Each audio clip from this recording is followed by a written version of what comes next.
Txindokiko Mari.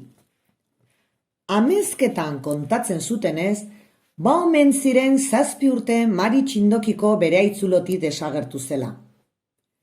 Baina zaldi bat zeruan hegan ikusi zutenean eta izugarrizko euri jasa hasi zuenean, herritarrak berehala konturatu ziren Mari bueltatu zela.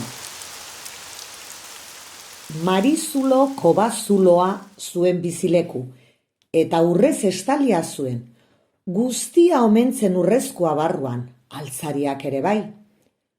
Goiz batean, Katxalin izeneko neska mendira joan zen artaldearekin, eta egun guztian larrean eduki ondoren, artaldea biltzen hasi zen. Ardi bat, 2, 10, 20, 29... Bat falta da!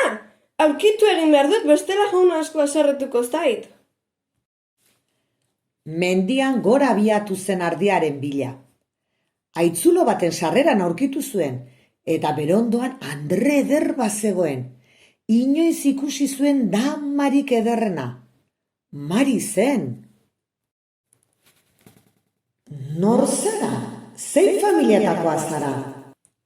Katxalin izena dut, bakarrik bizi naiz. Herriko jaun baten ardiak zaintzen ditut. Nahi baduzu nirekin bizi zaitezke, eta ondorengo 7 urtetan niri laguntzen badidazu aberatsa egingo zaitu. Horrela bada, Katxalin Mariri laguntzen gelditu zen. 7 urte horietan gauza asko ikasi zuen. Aria egiten, ogia egiten, landareen ezaugarri magikoak ezagutzen, animalien hizkera ulertzen. 7 urteak dida pasa ziran. Eta garaia iritsi zenean, Katxalin, ondo bete dezu zure hitza, zintzo lagundu didazu. Nik orain joan egin behar dut. Eta aberatsa izango zintudala agindu nizunez? Tori! Mila esker! Marik ikatz puska handi bat eman zion.